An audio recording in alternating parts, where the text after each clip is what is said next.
Hello, everybody, and welcome to Divisional Playoff Weekend in the NFL as the Philadelphia Eagles are set to take on the Los Angeles Rams on Sunday afternoon at 3 p.m. in what could be a snow globe at Lincoln Financial Field. I'm your host, LJ Burrell, and as always, I am joined by my co-host, Connor Donald. Connor, what's up, bud? I'm excited. I'm ready for some more football. I guess, wildcard weekend was what we expected it to be, but here we go, the divisional round. Man, I can't wait. More football, and hopefully this isn't, the last of our streams for the year because we want to keep streaming. We want to go right to the Super Bowl. It would be nice to make it to the Super Bowl when, obviously, if the Eagles can defeat the Rams on Sunday, they go to the NFC Championship game against either the Lions or the Commanders, who defeated the Tampa Bay Buccaneers last week. But before we jump into the game, as always, follow us on Twitter at Kelly Greenhour. Follow Connor on Twitter at Connor10. Follow me on Twitter at LJHarrell54. And follow the Eagles Pinpool Network on Twitter, YouTube, Facebook, wherever you get your podcast at Eagles Pinpool Network. Be sure to like, subscribe, and rate our show. So, Connor, the Eagles have a rematch this week with the Rams. The Rams, since the Eagles defeated them 37-20, have only lost one game, if I'm not mistaken. The Eagles, obviously, since their bye week, have only lost one game, and that was without Jalen, with Jalen Hurts only playing 12 snaps, and Kenny Pickett getting the majority of the snaps in that game, and it took a last-second touchdown by Jaden Daniels for Washington to win that game, by the way. So the Eagles are coming in, while they might not be putting up the gaudy numbers, they're winning games. The one thing Jalen Hurts said this week, which I really appreciate, and one thing I claim to say, he's like, each game's going to look different for him. The only thing that matters is getting a win. If he's got to throw the ball for 300 yards, he can do that. If he's throw the ball for 100 yards and they run for 250 yards, that'll happen. He doesn't care what his numbers look like, and I actually appreciate that. Like, I get it. Quarterbacks, everybody wants the gaudy, let's throw for 350 yards and 4 touchdowns. But who the hell cares? The only thing that matters is getting the victory, especially in the playoffs. It doesn't matter how it happens. It doesn't matter who's the star. Just go out there, get a victory, move on to the next round. It's survive and advance. And I think Jalen Hurts epitomizes that to the T. He doesn't give a crap about stats. He just wants to get a victory. He just wants to get the win. And if you're looking at his numbers, dude, all he does is win. Him and Sirianni together, all they do is win. So I don't really give a crap how they win the game this week. I don't care if it's kicking 7 field goals. I don't care if it's Jalen Hurts throwing the ball for 400 yards. I don't care if it's Saquon Barkley going for 250. Whatever is meant for this week's game, or however it is meant for this week's game to get a victory, that's how the Eagles need to do it.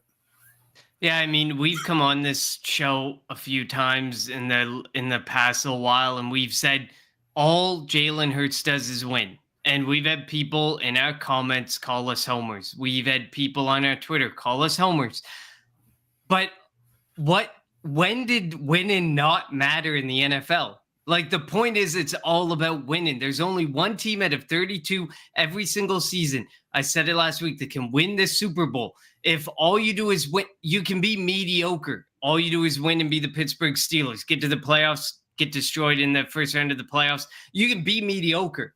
If you can win and go somewhere like we've seen the Philadelphia Eagles do, like we've seen Jalen Hurts do, that's what we want to see. And even Tony Dungy said it today. I saw the tweet, I saw the comment. He said, everybody might not be happy about it, but until the Rams defense proves they can stop our running game, I don't know that they need to throw the ball, because every national media outlet is obsessed with, can Jalen Hurts win with his arm?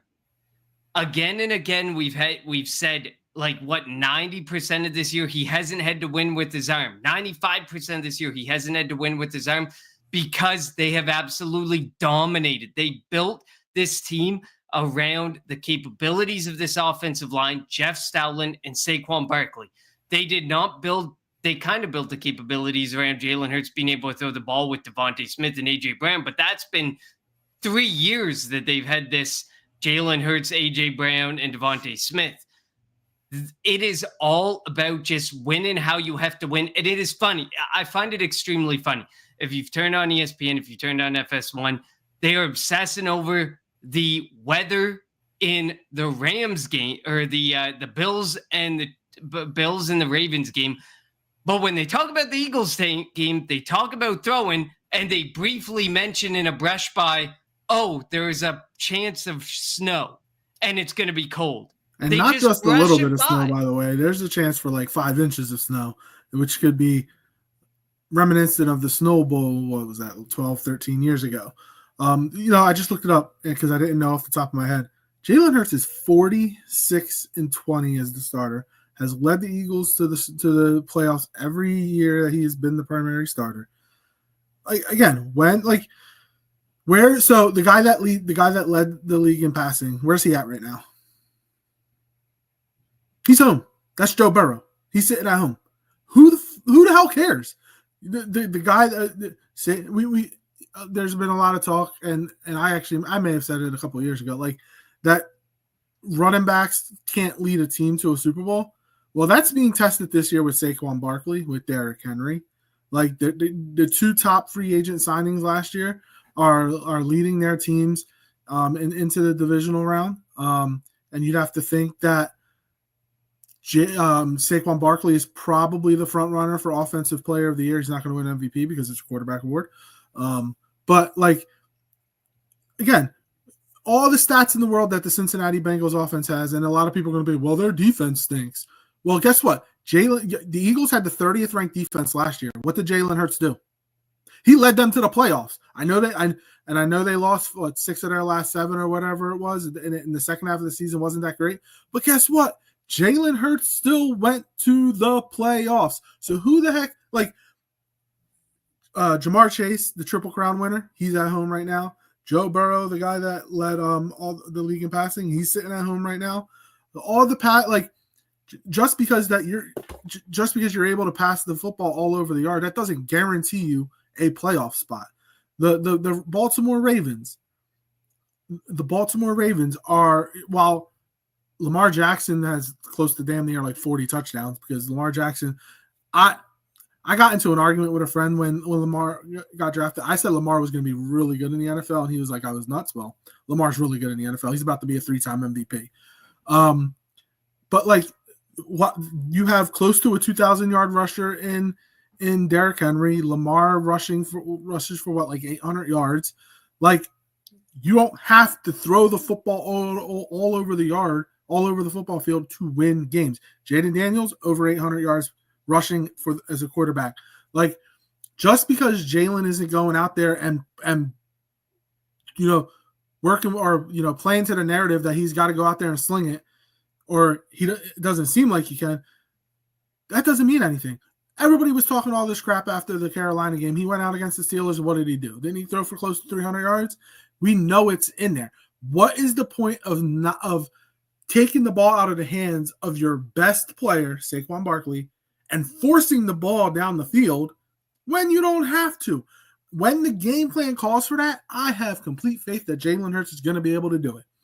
It might not call for it this week against the Rams, but next week against Detroit in Detroit, watch him go out there. If it gets to that point, watch him go out there and sling it all over the field, because he's going to probably have to keep up with that Detroit Lions offense, which is really good. But until it's needed, why the hell are we forcing it?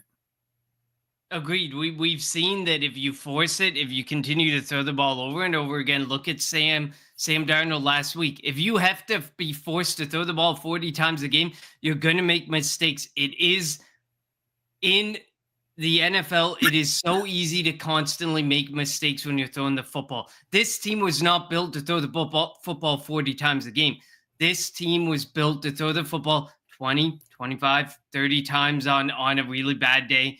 And that is it. And we're going to dominate with the offensive line and the rushing game. San Diego 29 says 46-20 as a starter is nuts. It is left out of every narrative, every discussion. Nobody talks about this man just wins. And Party on Broad says, I feel like there will always be a negative narrative on Jalen Hurts. It's true. Jalen Hurts and Nick Sirianni are just stuck with negative narratives until they win a Super Bowl. And even if, say, we win the Super Bowl this year, say we win it next year, there's constantly going to be a negative narrative. I've never seen such a negative narrative towards a quarterback and a head coach like the Philadelphia Eagles constantly seem to be in that discussion, despite being, I think I saw the stat a while ago of the top 5 teams in wins over the last, I think it was 10 years. I'd have to look it up again.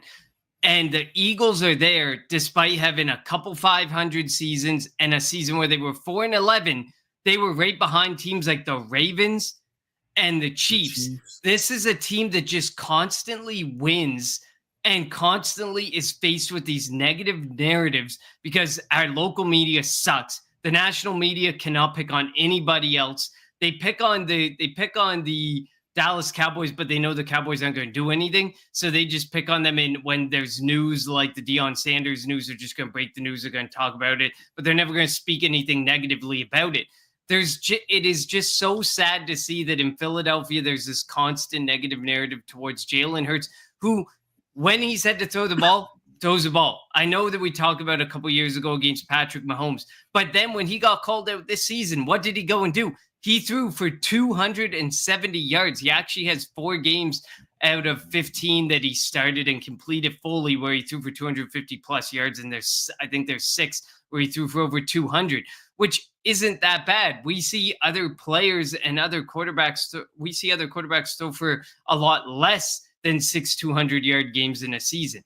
So it is kind of sad that way. And San Diego 2019 says, people forget what Jalen did in 2022. Recency bias is real. It's definitely true. People forget that. But then people like the Kelly Greenhour who relived 2022 sit there and are like, oh, you're homers. All you guys do are homers. You guys just talk about how Jalen Hurts. Let's go back to the stat. 46-20 as a starter. The win percentage that Jalen Hurts has, the win percentage that Nick Sirianni have are top.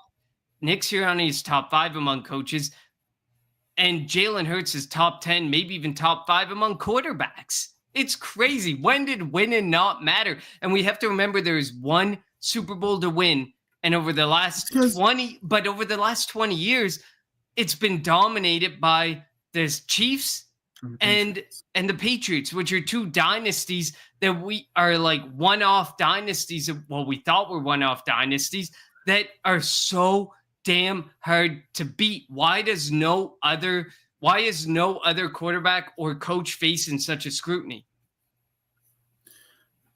It's because Jalen doesn't look like the prototypical quarterback, and people don't like change. I mean, that's kind of what it comes down to, and it's unfortunate. But like, I get it that there's never been a primary quarterback, a quarterback that primarily runs or that has the running ability that really has never won a Super Bowl. Now, like Patrick Mahomes is able to run, but he's not like a running quarterback. He's not like Michael Vick, Lamar Jackson, Jalen Hurts. John Elway could run, not like them, obviously. Steve Young could run, not like them. But like, I mean, there's an opportunity. Ravens, if we get a Ravens-Eagles Super Bowl, and I would say this, if the Commanders are able to get into the Super Bowl or whatever, or the CJ Stroud's not really a running quarterback, but like if you get those type of quarterbacks in, like maybe the narrative will start to change. I saw like a list. I forget who it was on Twitter, I think, and I forget which show it was on, but like they ranked the 8 quarterbacks and they had Jalen Hurts as number 8. And if you look at all the quarterbacks, that's Colin Cowherd that did that. Oh, he's an idiot. If you look at the quarterbacks ahead of him, all but CJ Stroud, and it's because he hasn't faced CJ Stroud. Jalen Hurts beat them all within the last year, I think. Yeah, within the last year. Patrick Mahomes, he beat last year. Lamar Jackson, he beat this year. Josh Allen, he beat last year. He beat Jaden Daniels this year. And Jaden Daniels won a game that Jalen Hurts got hurt, but 8 plays into the game or 12 plays into the game. Matt Stafford, he's beaten the last 2 years. Maybe he didn't beat Jared Goff though. I don't remember if Oh yeah, they beat Jared Goff 2 years ago in the year they went to the Super Bowl. And then CJ Stroud they haven't faced, and then he can't beat himself. There's he has gone out there and proved that he can beat these quarterbacks. And Jalen Hurts is the type of quarterback, it seems, that if he has a bad game, he follows it up with a really good game, or when he is being challenged or talked about, he comes out and puts on a show. So it wouldn't shock me if on Sunday, he comes out and puts on a show against the Rams. And obviously, I think the weather could play a big part in that. He might not have that big of an opportunity. But I also think the weather could be the ultimate it could ultimately level the playing field. And everybody talks about how the Rams are from LA, they're a dome team. Yes, that's true, but I don't know how much that will affect him or affect that team. I mean, Jared Goff has played in a Snow Bowl before. He did it at Lincoln Financial Field when he was with the Lions, and the Eagles did win that game, and Shady went off.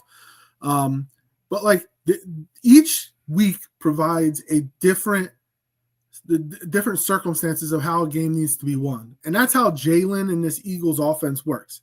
They're not going to be one-dimensional. They're going to be able to throw the football. They're going to be able to run the football, and with the offensive line that they have, they can do both at a high quality standard if needed.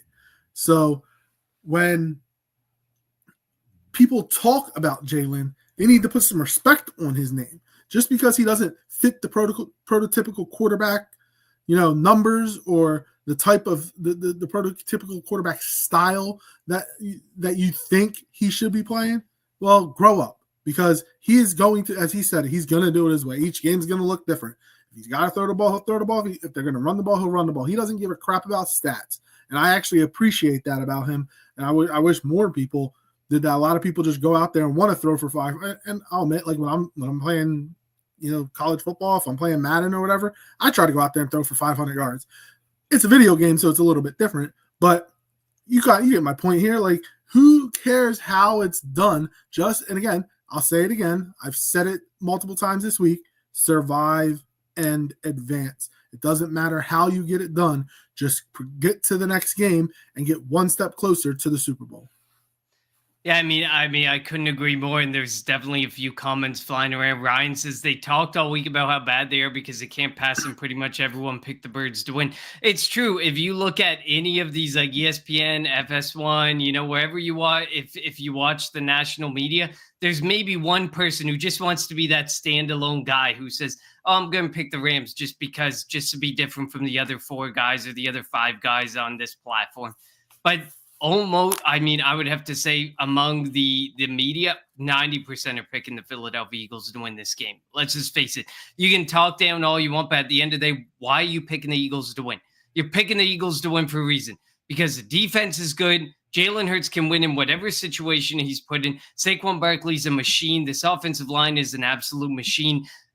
There's just, if they're forced to play a certain way and win a certain way, guess what? This Philadelphia Eagles team is going to win that way. If you're in a 6-3 game, guess who's scoring the 6 points? It's probably going to be the Philadelphia Eagles. If you're in a 40-20 game or a 40-37 game, guess who's getting the 40? Probably the Philadelphia Eagles. That's just been the reality of this season, when they've had to win in a multitude of different ways, and they've been able to win that way. This is a team that started out 2-2, and there was people talking about Sirianni being fired in the bye week, and Nick Sirianni is here. There was talks about, well, what do you do if Jalen Hurts doesn't win out? What do you do if Jalen Hurts doesn't prove it this year?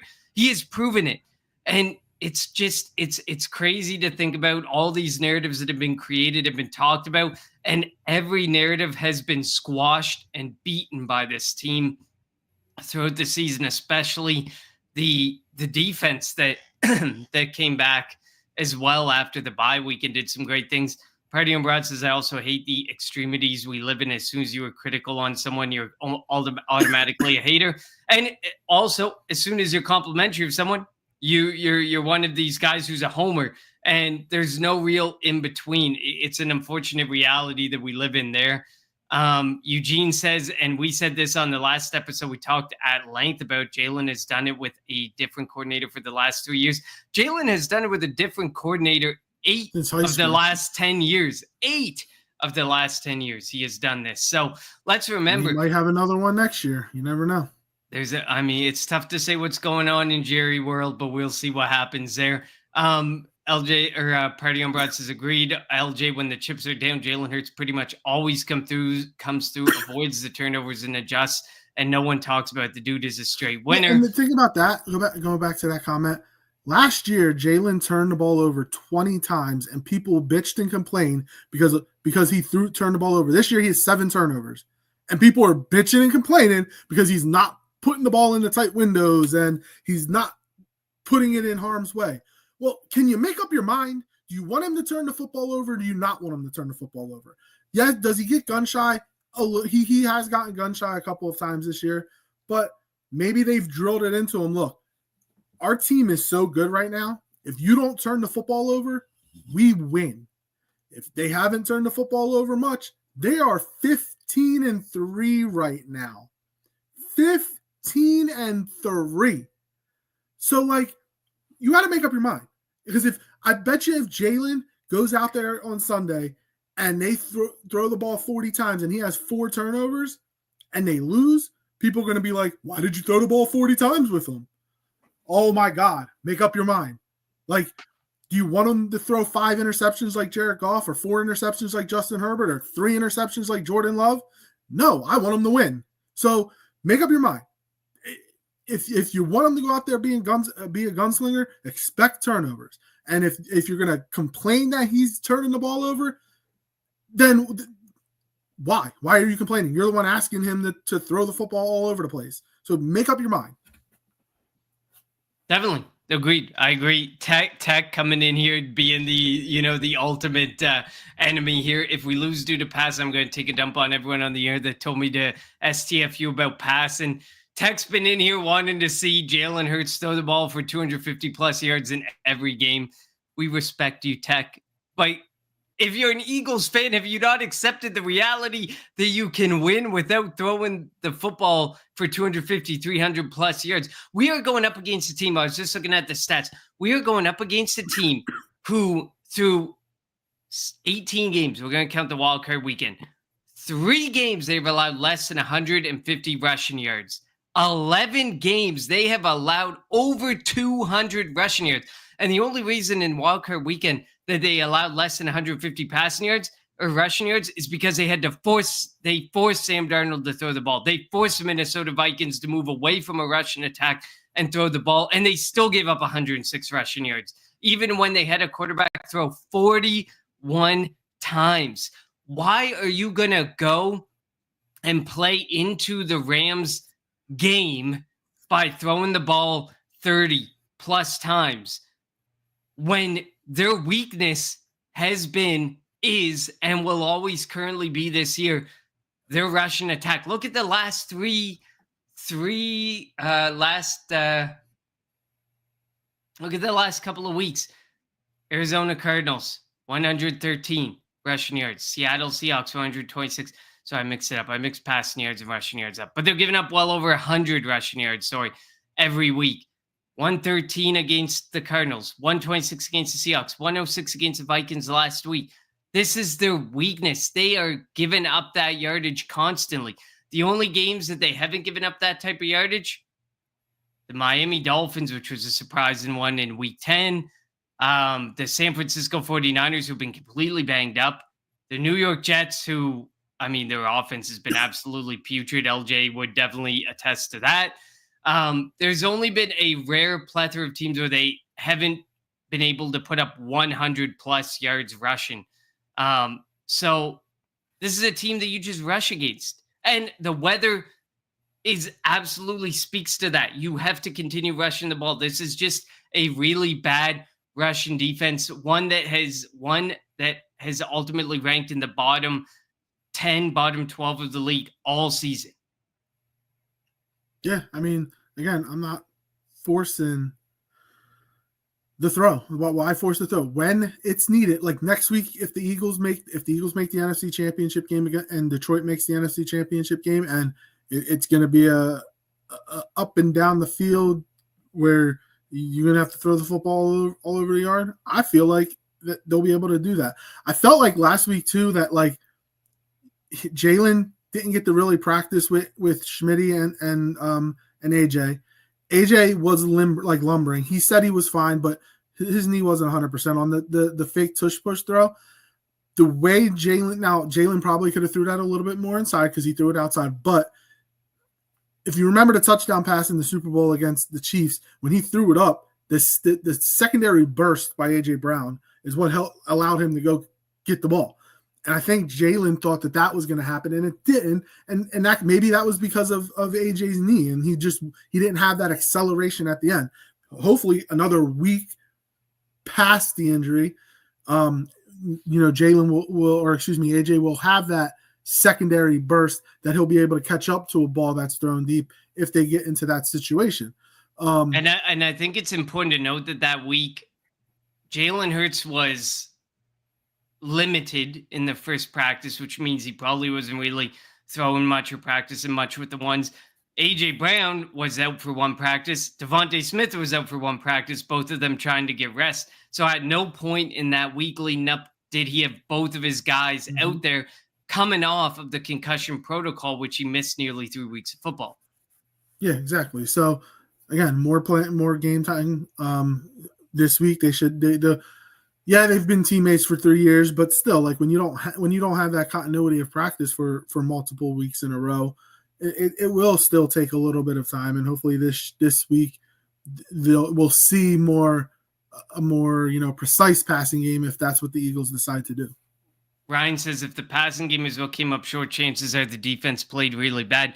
I mean, I would tend to agree. If you're forced to throw the ball to the only reason that they threw the ball the way they did against Pittsburgh Steelers is because they wanted to go out there and show people. Not really. The Pittsburgh is good against the run too. That's why they are good. They are good against the run, but they also wanted to prove everybody wrong. I think AJ Brown wanted to prove his point. Jalen Hurts wanted to prove his point because Jalen Hurts came out after the game and said, "Is that what y'all wanted to see?" So that doesn't go to say that the game plan specifically called for them to pass to the extent that they did, but they passed to the extent that they did because they felt, let's do it. Let's prove it.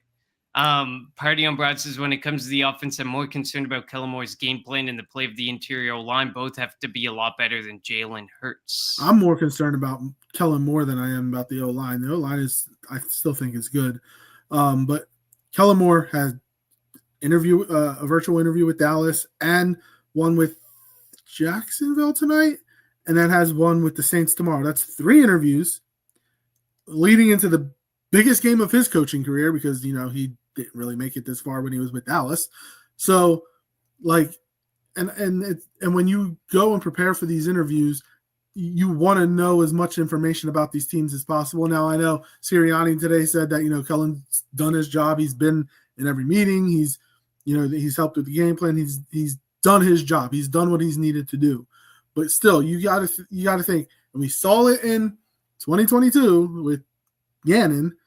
And now, while the offense did we know that Shane Steichen was interviewing in 2022? I can't remember. I knew we all knew Gannon was, but I don't remember for sure if we knew if Steichen was interviewing for the coach job. But the offense was still good in that Super Bowl, but defense obviously wasn't.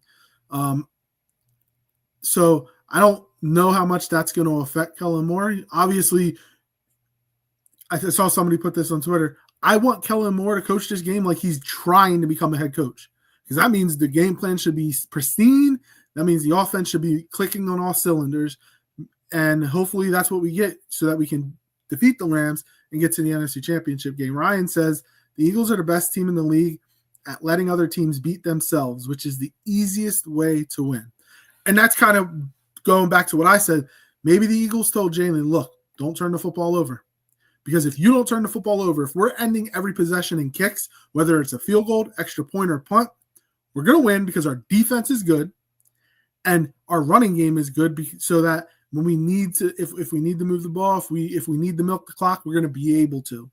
And that's kind of like, so the Eagles aren't going to have any mistakes on offense, and they're going to, because of the way that, and again, Vic Fangio deserves a bunch of credit. And again, at the beginning of the year, I was wrong because I thought the game has passed him by.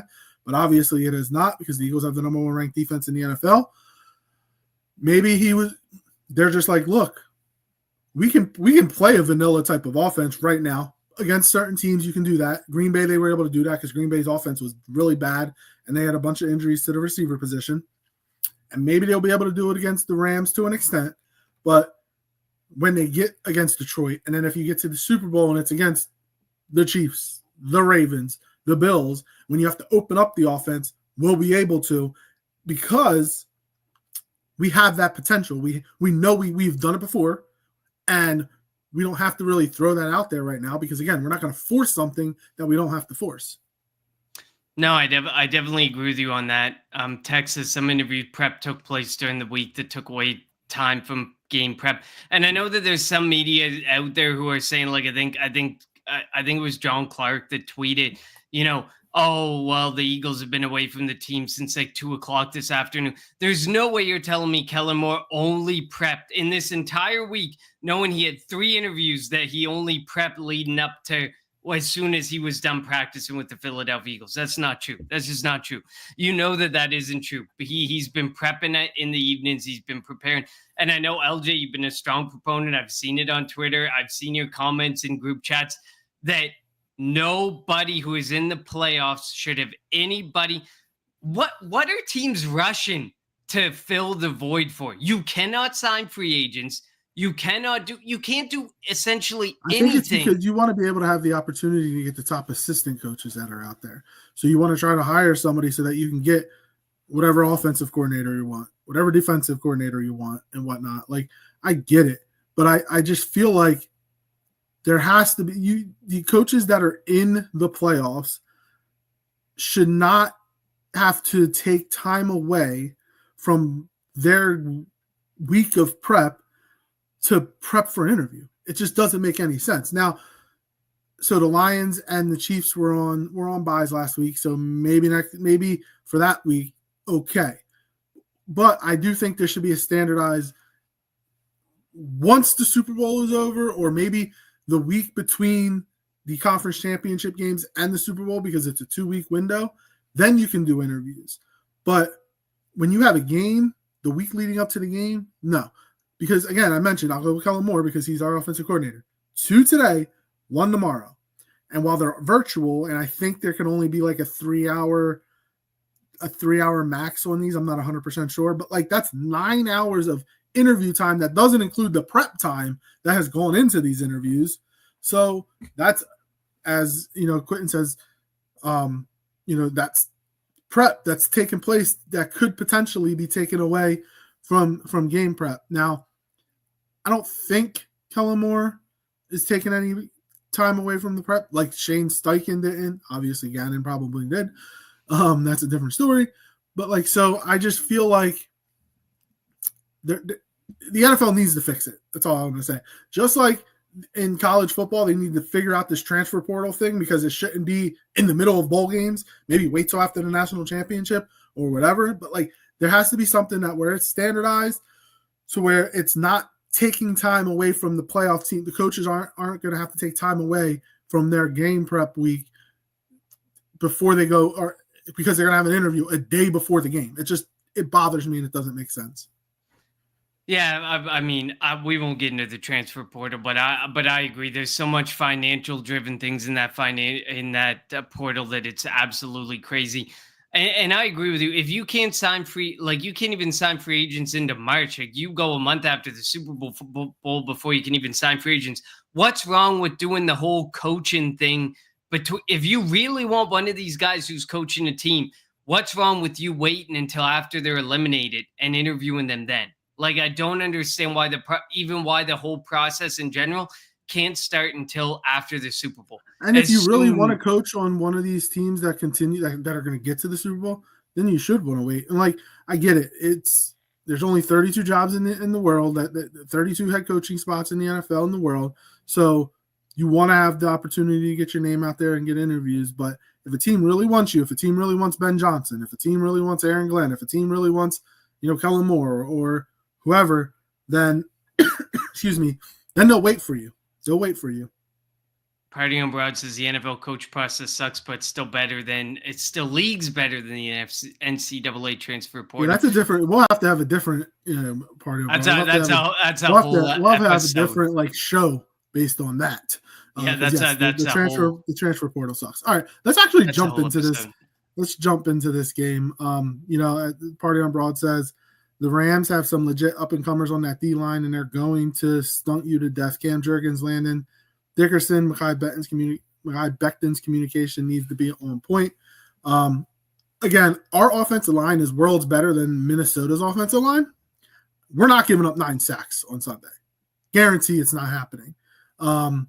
We saw what happened. Now, again, it was a regular season game, and I think that this Rams team is better than when we faced the Rams. Was it whatever it was 7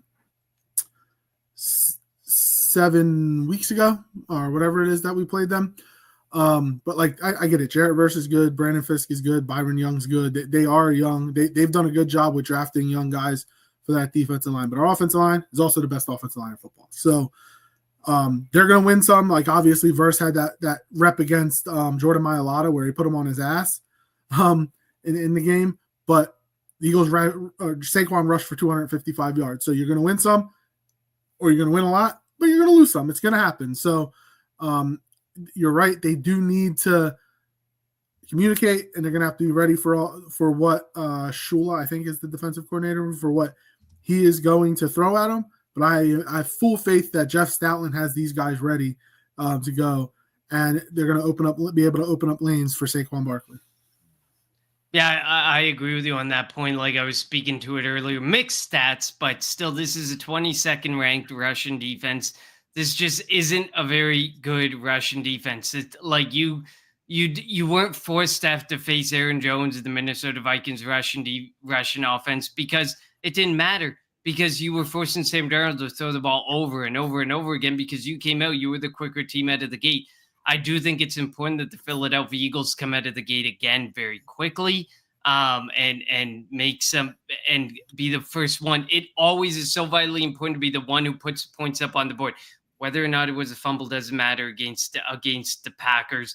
The point is they came out, they took what was given to them, and they put points up on the board. And I think that the Eagles need to do that again. They need to continue to put points up on the board and be quick putting them up on the board. One thing that's important to note: this Eagles defense ranks incredibly well in average time for drive and average yards per drive. They actually rank number 1 in average yards per drive given up and number 4 in average time given up per drive. The Los Angeles Rams rank 29th in time of possession per drive and 29th in yards per drive. These are two completely opposite offense and defense. And I think that, that this offense for the Rams is really good, but this defense for the Philadelphia Eagles is extremely good. They are completely polar opposite, and they can definitely stop Matt Stafford, definitely in this weather. I think it was, I saw the stat there, Matt Stafford is 1-8 when it is raining or snowing. That plays so well into this defense already had, some statistical advantages playing to their favor with the LA Rams and how this offense has been playing. Throw in the weather, and it throws in a completely different element against Matthew Stafford and this Los Angeles Rams defense or offense. This is a really good offense, but this is definitely an offense that is not up to par to the way this Philadelphia Eagles defense has been playing. Yeah. And again, I'm not putting too much stake into the weather thing. I think it's going to be a little overblown. I think that the Rams are going to come out prepared for it and play better in it than people are anticipating. I mean, I hope I'm wrong, but I don't want that to. I don't want to have to use that as an excuse or us or the Rams fans use that. I just don't want the weather to be an excuse maker, whatever. I'm going into this game. Party on Broad said something, and given the ref crew, what are the chances the Rams come out and do a couple of cheap shots at CJGJ and Jalen Carter? I'm legit worried these two are keeping their cool. So it's the same ref crew that threw CJGJ out of the Washington game. I actually don't think – I'm not worried about Chauncey Gardner-Johnson as much as I would be worried about Jalen Carter, because Gardner-Johnson's been in the league. He's a pro. Like, I think that it happened to him once, and I'm not going to say that he'll be completely fine, but I do think that he's going to be more able to keep us cool than Jalen Carter. Like, I do think Jalen Carter might be a little bit of a hothead, but I like that in him. I will not lie. I like that in Jalen Carter, and especially the position that he plays. You kind of have to be a little crazy playing that defensive tackle to be double and triple teamed every play. Was it last week he played close to 90% of the snaps or whatever it was? He's always on the field too. His energy is amazing, especially for the position that he plays. He definitely has a chance to be the best defensive tackle in football over the next 2 years, if not next year. He's that good. So we'll see what happens, but I can guarantee you that Nick Sirianni is drilling it into these guys. Be smart, play within the limits, like be aggressive and play hard and do what you got to do, but do it within the confines of the game. Don't go above and beyond. That's going to get you kicked out, because CJ, especially for CJGJ, the last time the Eagles lost the game, he got kicked out of that game. And him not being on the field was a big thing because CJ McCollum stinks. Yeah, I mean, the NFL didn't send a letter out talking about unsportsmanlike conduct for no reason. They definitely don't want. We also don't know what he said. I really wish we would, but we're never going to. No, we don't know what he said, and it doesn't matter at the end of the day, because whatever he said was unsportsmanlike in the eyes of the referees, and that's all that matters at the end of the day. Whatever we see on a replay, whatever we see in the video, doesn't matter. It's all about the refs and what the refs believe. So it's important in this circumstance to know, if you think it's unsportsmanlike, if you think a ref isn't going to like it, Jalen Carter and CJGJ have to just not react to it. They just can't go there. But I agree. Tristan McCollum. Wow. I can't believe I forgot. Why did I get CJ McCollum? LJ's thinking about basketball. Just the way we knew he would. College basketball is 1,000 times better than the NBA. The NBA is the worst league, professional sports league. But yeah, I'm not really worried about. I mean, I think the reason that Jalen Carter gets frustrated is definitely because you look back at the end of games and you see how much he's double teamed, how much he's triple teamed, how much teams get away with things against him, and it's crazy. Whereas CJGJ, he just has to keep his cool. He has to keep his head on. He's got to keep his head on, and he's got to be just, I get it. The way he is, he trash talks, he bashes, but he has to know when he's made a comment enough to back away and hope that there's a reaction from the other team. Because sometimes you can see in replays, he goes. And you could see in that moment when they threw him when they gave the first penalty in the game, and then when they threw him, when he got tossed in that Commanders game, we still don't know what happened. But before that first one, when you look at the replay, you can tell like he probably needed to back off. He probably had made one too many comments and should have backed off. But still, to the same point, you never give it to the guy who's making the comments. It's always the one who shoves a hand in the face, who pushes a guy out of the way. Yeah, that is ultimately up to the refs. Yeah, that was crazy. Party on Bra says Stafford is number 2 in passing yards with pre-snap motion, and the Birds are number 1 defense against pre-snap motion. This is a huge Cooper DeJean game. In that game 7 or so weeks ago, Cooper DeJean did a great job against Cooper Kupp. And it was pretty much Puka Nacua that kind of killed us a little bit in the passing game. So, not only will it be a big Cooper DeJean game, Quinyon Mitchell, Darius Slay, you know that Sean McVay, and also, Sean McVay is going to probably try to get Kyron Williams, Tyler Higbee lined up against Oren Burks or Jeremiah Trotter Jr., whoever's going to be playing for Nakobe Dean. And I think the Nakobe Dean loss is going to be huge for the Eagles for that fact, because Nakobe Dean was playing such good football, and we'll notice a drop off from Nakobe Dean to Oren Burks / Trotter. And I'm hoping not having Nakobe Dean next to him won't affect Zach Bond, because I said it, like the pairing of Zach Bond and Nakobe Dean has been really good for this team. So we'll see how Bond is without him.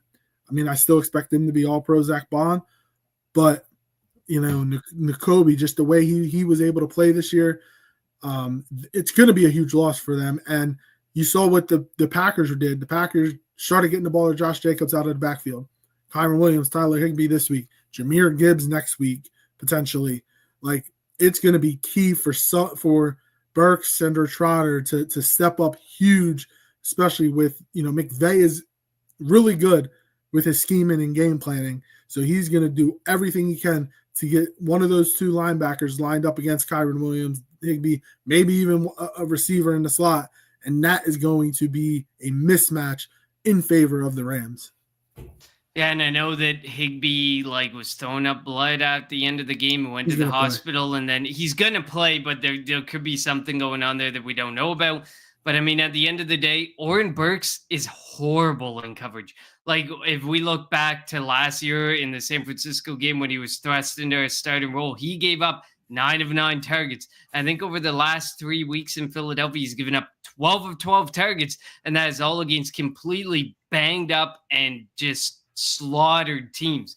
Like, you're talking about the Giants, you're talking about the Cowboys, you're talking about the Packers, that he is just constantly given hemorrhaging targets, receptions, and yards to. So, I mean, I would personally like to see Jeremiah Trotter, because at the end of the day, next year you're starting. So I mean, at the end of the day, Oren Burks is going to be 30. He's going on 30 years old. I think his birthday's coming up in like 3 or 4 days. I think it's on the day of the game. The guy's going to be 30 years old. He should be your last resort for bringing back in free agency. You got like 13 or 14 free agents. He should be the last resort that you bring back. Jeremiah Trotter gives you an opportunity to figure out what you got in-house and if this is going to be something that's going to work for the future. Because this same person is going to be Jeremiah Trotter could be started next year for the first 4+ games. It is highly dependent. Do you want to start Nick Morrow instead? God no. He had a few good games, and then remember, we talked about him. He just fell off the face of the earth. Party on Broad. Higbee versus Burks. Trot Jr. is a little scary. I need Blankenship to pull a B-Doc on Sunday and get Higbee out of the game. Sorry, not sorry. I mean, you're talking to the wrong group. I mean, I don't hate Blankenship to the level of LJ, but I mean, you're talking to the wrong podcast if you think that we believe in Reed Blankenship to pull up Brian Dawkins, of all people, on Sunday. He means by just going out there and smoking them like Doc did against Vic. Agreed. Like 20 years ago. But I don't know. I don't know if we have the faith in Reed Blankenship to do that type of stuff and to do it effectively. I don't know. But I do like the win it for Nakobe thing. It would be awesome in 3 weeks, whatever it is. That you go out if somebody's carrying Nakobe's jersey and somebody's carrying Brandon Graham jersey, like Lane Johnson did for Jason Peters in the 2017 Super Bowl. That would be pretty dope. Yeah, no. I completely agree. I definitely have faith in Trotter Jr. over Burks. When you look at Burks in coverage, it's like you're going to go after Burks 100 times out of 100 when he's on the field. If Kupp's in the area, if Higbee's in the area, you're going after Burks. He has shown that he has a major weakness in coverage, and missed tackles are crazy. Like, I looked at it. He has 7 missed tackles on special teams. He has 7 missed tackles in the last 3 weeks on defense also. Like, that's 14 missed tackles. But how many people on special teams have 7 missed tackles? Like, that is crazy. Oren Burks is just not meant to be out there. I'd give the opportunity to Trot Jr. for sure. And for those that are asking the Eagles to throw the ball a little bit more, I mean, one of their corners, Akilo Witherspoon, is questionable. He may not play. So there may be an opportunity. Again, I'm not going away from the run game because I think with the weather and just they're such a good running team, and the Rams aren't that great against the run, that excuse me, I would still focus on that. But you never know. Like, again, you have 2 all-pro type of receivers. You have Dallas Goedert, who is really good. Saquon out the backfield. There could be opportunities there. And I believe that Jalen will be able to take advantage of that. But I'm not going out of the way to throw the ball. If the running game is working, I'm going to keep handing the ball off. But if, just like in the Pittsburgh game, if the Rams are able to stuff Saquon, and they need to go to the throw, they need to go to the passing game, it wouldn't shock me to see that. But I also think that the weather could potentially dictate that. Witherspoon being it would be interesting. I'm pretty sure he's the guy to cover AJ Brown. I did see that he is likely to suit up. As of 31 minutes ago, he is likely to suit up, but of course he would still be banged up. So hopefully, but AJ Brown's banged up. We know that AJ Brown's definitely not 100%. You could rest him all week, and I don't think it would matter. There's something with AJ Brown that requires a lot more than 1 or 2 weeks rest. AJ Brown definitely needs some time off. Ewing 609. Hey, welcome aboard, my friend. Right, so JD says Coop, and then JD also says no Blankenship slander. Well, you might be on the wrong podcast for that. All right, so going to what Quentin says, Brady and Belichick like throwing in the snow because DBs can't change the direction well, and the offensive players know where they're going. So, I mean, and I also think it depends on the type of snow. Like, I mean, the Lynx field is heated underneath, so you don't think that, it's going to be like an a frozen tundra icy field out there. But again, we'll see. Like in that game in the Snow Bowl, the Eagles really couldn't pass the ball that well, but Shady, like, I don't know how he was, as his Twitter handle, cutting on the dime the way he was in that snow. And it was funny. What's his name said, Saquon said today, he said he's going to call Shady and figure out, like, dude, how did you do that? Because Shady did it not only here, and I think he did it in the game with the Bills. He was so good in the snow. So, yeah, we'll see. All right. JD says Blankenship picked this game for you. I hope. Listen, we don't wish ill will on any of these players. We just expect a little more out of them. But a pick from Reed Blankenship would be amazing. We'd love it. Absolutely. All right. Let's get to our offensive player of the game, defensive player of the game, a key or two to the game, and then we'll do predictions. I have mine written down, so I can't change it. So we'll see if we have the same score, which has happened a time or two. All right, Connor, offensive, defensive player of the game. I mean, I'm going with the easy one. I'm going with Saquon Barkley. No matter what, whether it is a cold, freezing, we know it's going to be a freezing cold game. As of right now, it is the coldest day in the last 2 years for Philadelphia, or there's a very good high chance it's going to be what the coldest is. No, that's going to be Tuesday and Wednesday. It's going to be single digits. Tuesday, the low is 1 degree. Wednesday, the low is 4 degrees, and Thursday's the low is 6 degrees.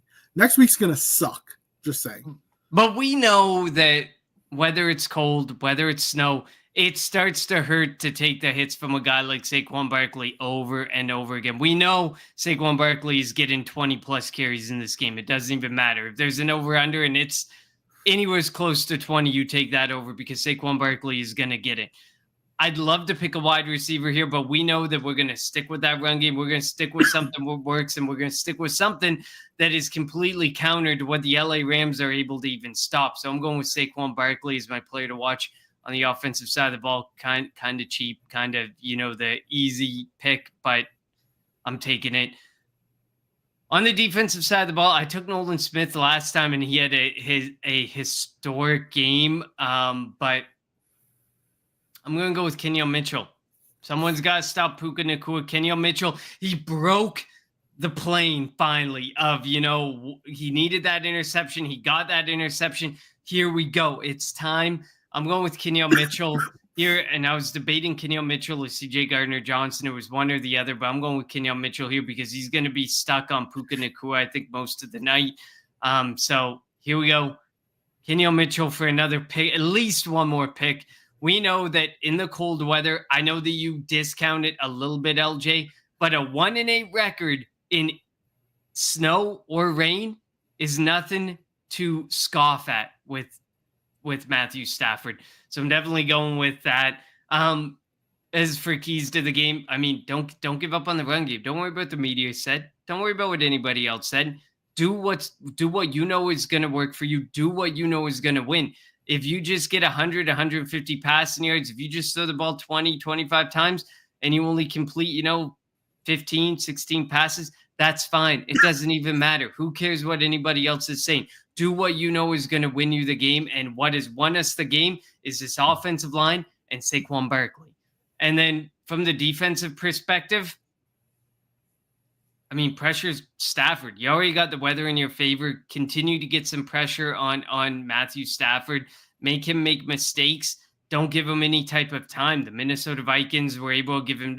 Actually, the Minnesota Vikings kind of gave in to just quick passes. Give the defensive line some time to get home. Get to Matthew Stafford. All they need is a second or two. So this is going to be one of those perspectives where it's going to be Kenyon Mitchell and Darius Slay and Cooper DeJean have to play tough up front for the first 1 to 2 seconds.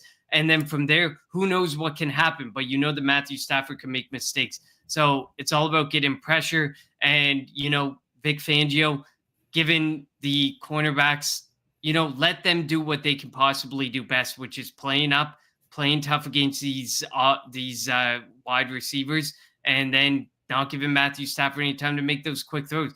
Because in the early going in that game, and as the game continued to go on, Matthew Stafford was able to make those quick hitting passes. He had that easy first look, second look, and he knew he was throwing to one of those guys. Don't give him that opportunity. All right, so offensively, I'm going with the offensive line, especially after what the Rams did against the Vikings with the 9 sacks. So I don't foresee that happening. Still, you got to go out there and play mano a mano.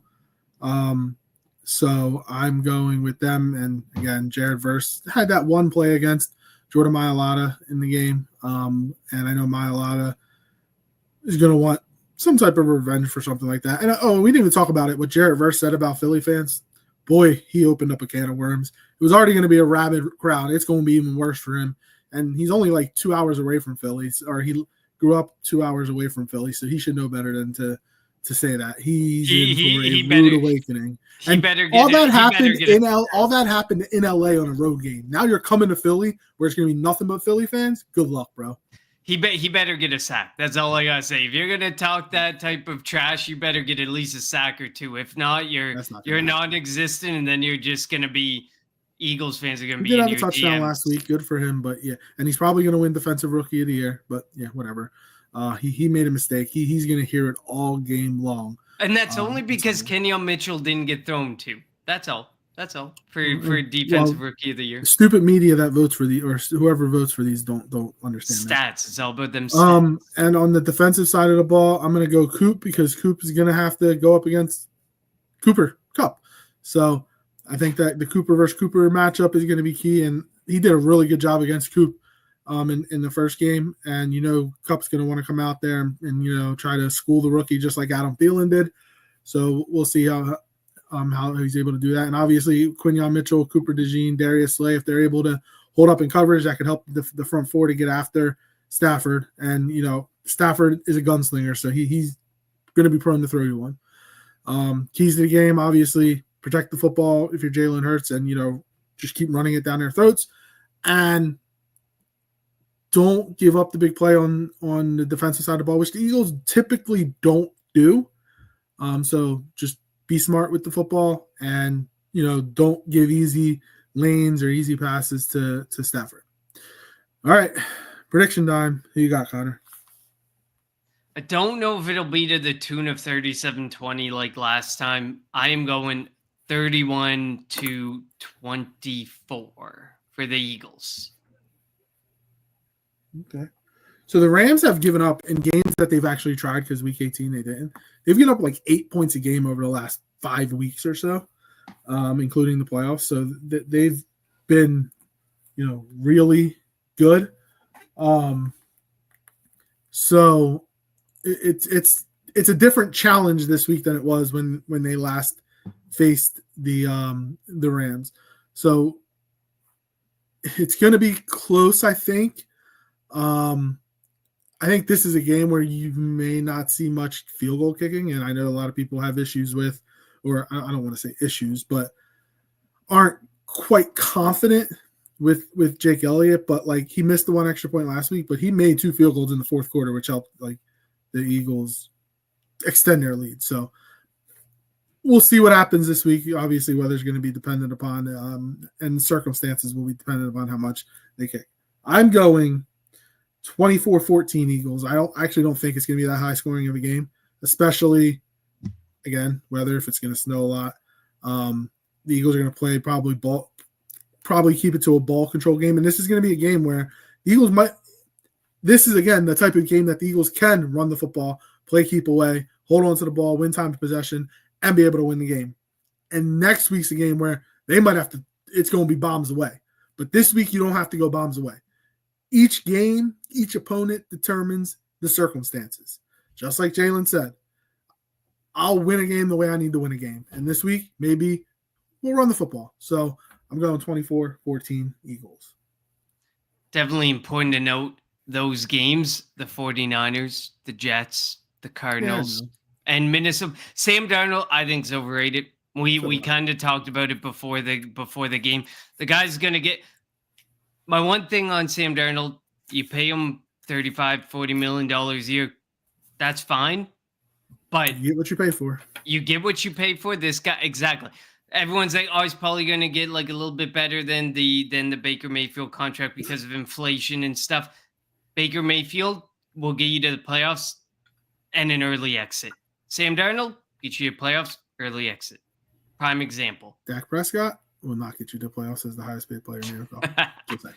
Ryan Doherty says 31-17, and that's with a garbage time touchdown by LA.